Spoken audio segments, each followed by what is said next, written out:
ഈ ലൈറ്റിൻ്റെ അകത്ത് വരുന്നത് രണ്ട് 1860 സെല്ലാണ്. രണ്ട് 1860 സെല്ലും. ഇത് ബാക്കിലായിട്ടൊരു അലുമിനിയം ഹീറ്റ് സിങ്ക് കൊടുത്തിട്ടുണ്ട്. പിന്നെ മുകളിലായിട്ട് കൺട്രോൾ ബോർഡ് വന്നിട്ടുണ്ട്. റിമോട്ട് ഓൺ ആയിട്ടുണ്ട്. ഇനി മോഡ് 1, മോഡ് 2. മോഡ് മാറ്റുന്ന സമയത്ത് ഇതിൽ വെട്ടം ഒന്ന് വന്നിട്ട് പോകുന്നുണ്ട്.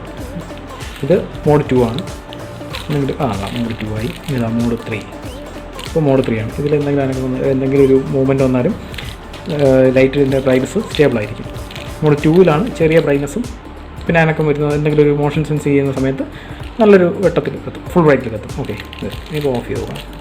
ഓക്കെ, ഹായ്, പുതിയൊരു വീഡിയോയിലേക്ക് സ്വാഗതം. ഇന്ന് നമ്മൾ നോക്കുന്ന ഒരു സോളാർ ലൈറ്റാണ്. ഇതൊരു ഔട്ട്ഡോർ സോളാർ ലൈറ്റാണ്. അതായത് ഇതിൻ്റെ റിമോട്ട് കൂടെ വരുന്നുണ്ട്. ഇതിൻ്റെ റിമോട്ട് ഇല്ലാത്ത വേരിയൻറ്റും കിട്ടും. അതിൻ്റെ ബാക്കി ഫീച്ചേഴ്സൊക്കെ ഇവിടെ സൈഡിൽ പറഞ്ഞിട്ടുണ്ട്. ഇതിൽ രണ്ട് രീതിയിലുള്ള LEDs വരുന്ന മോഡലുകളുണ്ട്. ഇതിലിപ്പോൾ ഈ കാണിച്ചിരിക്കുന്ന മോഡലല്ല, ഇതാണ് ഇപ്പോൾ വാങ്ങിച്ച മോഡൽ. ഈ ഒരു മോഡലും അവർക്കുണ്ട്. ഇതിൻ്റെ താഴെയായിട്ട് അവരുടെ സോളാർ ചാർജിങ്ങെന്നും ബാക്കി പറഞ്ഞ ഇലക്ട്രിക് ചാർജിങ്ങെന്ന് പറഞ്ഞാൽ കുറച്ച് ഫീച്ചേഴ്സ് അവർ ഇവിടെ സ്പെസിഫൈ ചെയ്തിട്ടുണ്ട്. പിന്നെ ബാറ്ററിയുടെ കാര്യങ്ങളൊക്കെ ഇവിടെ സൈഡിൽ പറഞ്ഞിട്ടുണ്ട്. പക്ഷേ ഇതിൽ ഏത് ബാറ്ററിയാണ് ഉപയോഗിച്ചിരിക്കുന്നത് എന്നുള്ളത് അവർ പറഞ്ഞിട്ടില്ല. അത് നമുക്ക് ചെക്ക് ചെയ്ത് നോക്കാം. ഏത് ബാറ്ററിയാണ് ഉപയോഗിച്ചിരിക്കുന്നത് എന്നുള്ളത് നമുക്ക് ചെക്ക് ചെയ്ത് നോക്കാം. പിന്നെ ഇതിൻ്റെ മോഡുകളെക്കുറിച്ച് ഇവിടെ പറഞ്ഞിട്ടുണ്ട്. ഇതാണ് ലൈറ്റിൻ്റെ ഫ്രണ്ട് പോർഷൻ. ഓക്കെ, ഇനി അതിൻ്റെ പാനൽ സൈഡ് നമുക്ക് നോക്കാം. അത് മുകളിലായിട്ട് IR സെൻസർ, അത് കഴിഞ്ഞിട്ട് PR സെൻസർ, അത് ഓൺ ഓഫ് സ്വിച്ച്, പുറകിലായിട്ട് അതിൻ്റെ സോളാർ പാനൽ കാണാം. ഒരു 2 റോ ആയിട്ടാണ് ഈ സോളാർ പാനൽ കണക്ട് ചെയ്തിരിക്കുന്നത്. ഇതൊരു സാധാരണ നമ്മൾ ഈ സോളാർ ലൈറ്റ്, കുറഞ്ഞ സോളാർ ലൈറ്റുകളിലൊക്കെ കാണുന്ന ടൈപ്പ് ഒരു സോളാർ പാനലാണ് ഇതിൽ കൊടുത്തിരിക്കുന്നത്.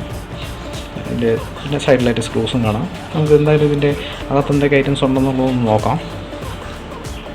ഇതിപ്പോൾ ഇതിൻ്റെ മോഡ് സെലക്ഷൻ ഈ സ്വിച്ച് വഴിയും മാറ്റാൻ പറ്റും, റിമോട്ട് വഴിയും മാറ്റാൻ പറ്റും. ഇപ്പം മോഡ് 1, മോഡ് 2, മോഡ് 3 എന്ന് കഴിഞ്ഞ് ഓഫ്. ഇപ്പോൾ ഇതിൻ്റെ കൂടെ വരുന്ന സാധനങ്ങളാണ് നമുക്ക് നോക്കേണ്ടത്. ഇത്രയും ഐറ്റംസാണ് ഈ ബോക്സിൽ കിട്ടുന്നത്. ഒരു മാനുവലുണ്ട്. മാനുവലിൽ എങ്ങനെ ഇൻസ്റ്റാൾ ചെയ്യണം, ബാക്കി റിമോട്ടിൻ്റെ കാര്യങ്ങളും എല്ലാം എന്താ ഇവിടെ പറഞ്ഞിട്ടുണ്ട്. ഇത് ഫിക്സ് ചെയ്യുന്നതിൻ്റെ രീതിയും എന്താ ഇവിടെ പറഞ്ഞിട്ടുണ്ട്. പിന്നെ മാനുവലിൻ്റെ പുറകുവശത്തായിട്ട് ഇതിൻ്റെ മോഡ് പറഞ്ഞിട്ടുണ്ട്. എങ്ങനെയാണ് ഫസ്റ്റ്, സെക്കൻഡ്, തേർഡ് മോഡുകൾ വർക്ക് ചെയ്യുന്നതെന്ന് പറഞ്ഞിട്ടുണ്ട്. അപ്പോൾ ഇത് third mode automatically bright when it's dark, അതായത് മോഷൻ സെൻസർ ഇല്ലാത്ത മോഡാണ്. അപ്പോൾ ആദ്യത്തെയും രണ്ടാമത്തെയും മോഡുകളിൽ മോഷൻ സെൻസറുണ്ട്. ഓക്കെ, ഇനി നമുക്ക് ബാക്കി വന്ന സാധനം നോക്കാം. ഈ ഒരു ഇതാണ് ഇതിൻ്റെ ഫിറ്റിങ്സാണ്. ഓക്കെ, ഇത് നമുക്ക് ഇതിൻ്റെ ഇടയിൽ ഇടാനുള്ള നട്ടും ബോൾട്ടും സാധനങ്ങളും എല്ലാം ഇതിൻ്റെ കൂടെ വന്നിട്ടുണ്ട്. ഫിറ്റ് ചെയ്യുന്നതിൻ്റെ ഇതിന് വേണ്ടിയിട്ട് ഇവിടോട്ട് കയറ്റി വെച്ചിട്ടാണ് ഇത് ഫിറ്റ് ചെയ്യുന്നത്. ഇതിൻ്റെ ഇങ്ങനെയാണ് ഇതിൻ്റെ ഒരു മൂവ്മെൻറ്റ് മെക്കാനിസം വരുന്നത്. ഓക്കെ, ഇവിടെ ആയിട്ട് അടുത്ത് ഈ ഒരു പോർഷൻ ഫിക്സ് ചെയ്യും. ഇങ്ങനെ ഈ ഒരു രീതിയിലായിരിക്കും ഫിക്സ് ചെയ്യുന്നത്. ഇവിടെ ഈ പോർഷനിലായിരുന്നു ബാറ്ററി വരുന്നത്.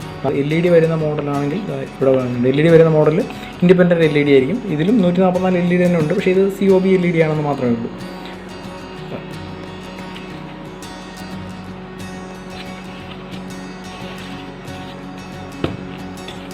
പിന്നെ ഈ റിമോട്ടിൻ്റെ താഴെയായിട്ടൊരു ചെറിയൊരു പ്ലാസ്റ്റിക് സ്ട്രാപ്പ് വെച്ചിട്ടുണ്ട്. ഇത് മാറ്റിയിട്ട് റിമോട്ട് യൂസ് ചെയ്യും. റിമോട്ടിൽ ഡിഫറൻറ്റ് മോഡും പിന്നെ ഓൺ ഓഫും പിന്നെ SOS ബട്ടണുണ്ട്. ഓക്കെ, വേണമെന്ന് ചെക്ക് ചെയ്ത് നോക്കാം. ഈ റിമോട്ടിൻ്റെ സൈഡിലത്ത് മാറ്റിയിട്ട് ഞാൻ ഇതിനെ ഓണാക്കി വെച്ചിട്ടുണ്ട്.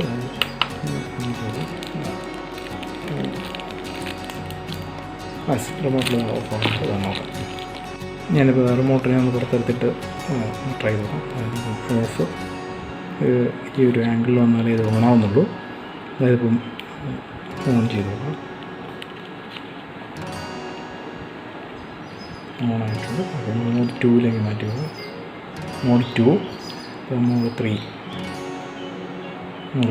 3 ആകുമ്പോൾ ഈ ഒരു ബ്രൈറ്റ്നസ്സിൽ കണ്ടിന്യൂസ് വർക്ക് ചെയ്യും. മോഡ് 2 ആകുമ്പോൾ മോഷൻ സെൻസിങ് വേസ് ചെയ്താണ്. അതിപ്പോൾ നിങ്ങൾ കണക്കം വരുമ്പോൾ ഫുൾ ബ്രൈറ്റ് ആവും. ഫുൾ ബ്രൈറ്റ് ആയിട്ടുണ്ട്. റിമോട്ടിൽ ഓഫ് ചെയ്യാം. റിമോട്ടിൽ ഓഫ് ചെയ്യുമ്പോൾ കൃത്യമായിട്ട് ഓഫാകുന്ന കാര്യം പാടാണ്. യെസ്, ഓഫായിട്ടുണ്ട്. ഈ ലൈറ്റിൻ്റെ അകത്ത് വരുന്നത് രണ്ട് 1860 സെല്ലാണ്. രണ്ട് 1860 സെല്ലും. ഇത് ബാക്കിലായിട്ടൊരു അലുമിനിയം ഹീറ്റ് സിങ്ക് കൊടുത്തിട്ടുണ്ട്. പിന്നെ മുകളിലായിട്ട് കൺട്രോൾ ബോർഡ് വന്നിട്ടുണ്ട്. ഇതിൻ്റെ അടിഭാഗത്തായിട്ടാണ് അതിൻ്റെ ടെമ്പറേച്ചർ സെൻസറല്ല, അതിൻ്റെ PR സെൻസറും IR സെൻസറും സ്വിച്ചും വരുന്നത്. ഈ ഒരു ബോർഡിൻ്റെ അടിയിലായിട്ടാണ് വരുന്നത്.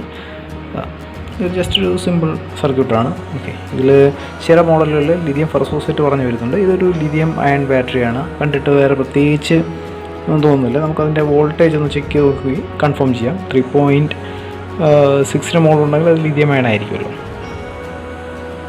എന്തായാലും ഇതിൽ വന്നിരിക്കുന്ന ലിഥിയം അയൺ ബാറ്ററി ആയിരിക്കണം സാധ്യത. അപ്പോൾ നമുക്ക് അതിൻ്റെ ചെക്ക് ചെയ്യാനായിട്ട് മൾട്ടിമീറ്റർ വെച്ചിട്ട് അതിൻ്റെ വോൾട്ടേജ് ഒന്ന് ചെക്ക് ചെയ്ത് നോക്കാം. വോൾട്ടേജ് ചെക്ക് ചെയ്യുമ്പോൾ 4 വോൾട്ടാണ് കാണിക്കുന്നത്. അപ്പോൾ ഇത് ലിഥിയം അയൺ ബാറ്ററിയാണ്. ലിഥിയം ഫെറോസൾഫേറ്റ് ബാറ്ററി സാധാരണ ഈ സൈസിൽ അങ്ങനെ അധികം കാണാറില്ല. പിന്നെ ഒരു പക്ഷേ ഇത് ലിഥിയം ഫെറോസൾഫേറ്റ് ആണോ എന്നുള്ളത് ചെക്ക് ചെയ്യാൻ വേണ്ടിയിട്ടാണ് വോൾട്ടേജ് ഒന്ന് ചെക്ക് ചെയ്തത്. അതായത് ഇതിലിപ്പോൾ വോൾട്ടേജ് വയ്ക്കുമ്പോൾ 4 വോൾട്ട് കാണിക്കുന്നുണ്ട്. ഇതിപ്പോൾ അത്യാവശ്യം ചാർജ്ഡ് ബാറ്ററിയാണ്. ഇത് ലിഥിയം അയണിൻ്റെ 2 സെല്ലാണ് ഇതിൽ ഉപയോഗിച്ചിരിക്കുന്നത്. ഞാനിതിൻ്റെ ഫസ്റ്റ് മോഡായ മോഷൻ സെൻസിങ് മോഡിലാണ് ഈ ലൈറ്റ് ഇപ്പോൾ ഇട്ടിരിക്കുന്നത്. അപ്പോൾ ഇതിൽ ആൾ വരുമ്പോഴായിരിക്കും ഇത് കത്തുന്നത്. അപ്പോൾ ഇപ്പോൾ ഇതിൻ്റെ ഒരു വെട്ടം എത്രത്തോളം കിട്ടും എന്നുള്ളത് നിങ്ങൾക്ക് ഈ ഒരു പോർഷൻ വെച്ചിട്ട് ഐഡൻറ്റിഫൈ ചെയ്യാൻ പറ്റും. നല്ല ബ്രൈറ്റ്നസ് ആണ്. ഇത് അത്യാവശ്യം ബാക്കപ്പും തരുന്നുണ്ട്. മോഷൻ സെൻസിങ് മോഡിൽ ഉപയോഗിക്കുന്നതായിരിക്കും കുറച്ചുകൂടെ നല്ലത്.